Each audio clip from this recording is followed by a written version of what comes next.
For John and Jenna Stroud, becoming foster parents felt like part of their DNA. We were empty nesters, and we were like, we're free. And then we kind of laughed at each other and said, no, we're not. There's something else to be done. And for Jenna, it was even more personal. I was a foster child. I've been in different foster homes, and so growing up, I knew that was something that I knew that was a calling on my life. Linda McMahon had a similar calling. I came from a very abusive home and ended up in a group home myself. She uses her journey through hardship to help the young people who now call her house their home. Yes, you were taken away from your family. A bad thing happened. But instead of it looking at it as a bad thing that's happened to you, use it as an opportunity to make your life a little bit better. Department of Social Services Director of Family Services, John Chojnowski, says the reason why a child is in the foster care system varies from abuse to forms of neglect. Foster care is the last resort. We don't want to place kids in care. We want to give them an array of preventive services to keep them out.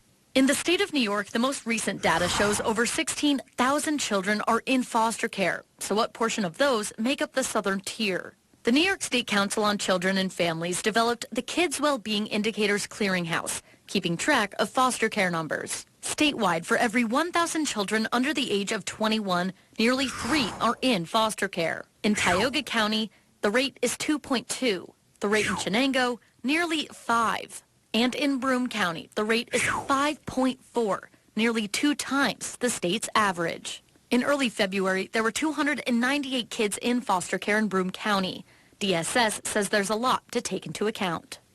Downstate, I think they have a big array of preventive services that they can offer, and I think that makes a difference in kids coming into care. I also think that each community has a different type of maybe the economic factors, maybe the drug use factors going on.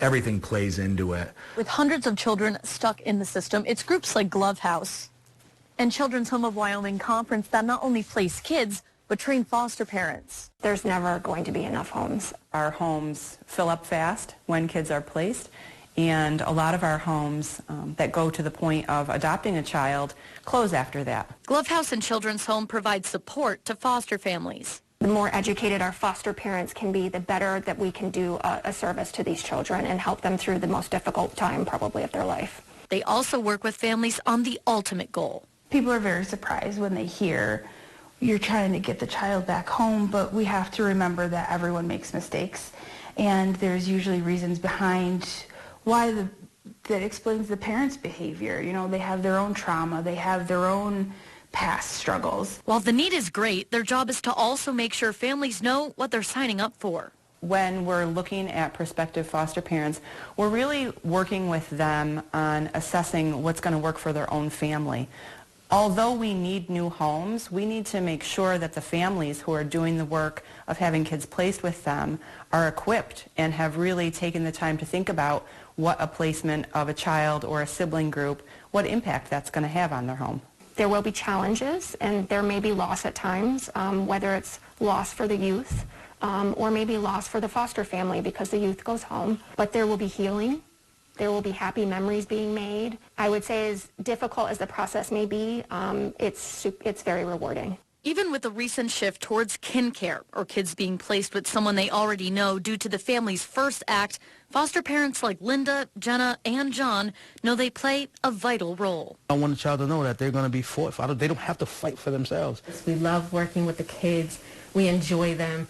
We have fun. We do silly things, and it's hard too. We have meltdowns. We have more trauma stuff that, my kids never had to deal with.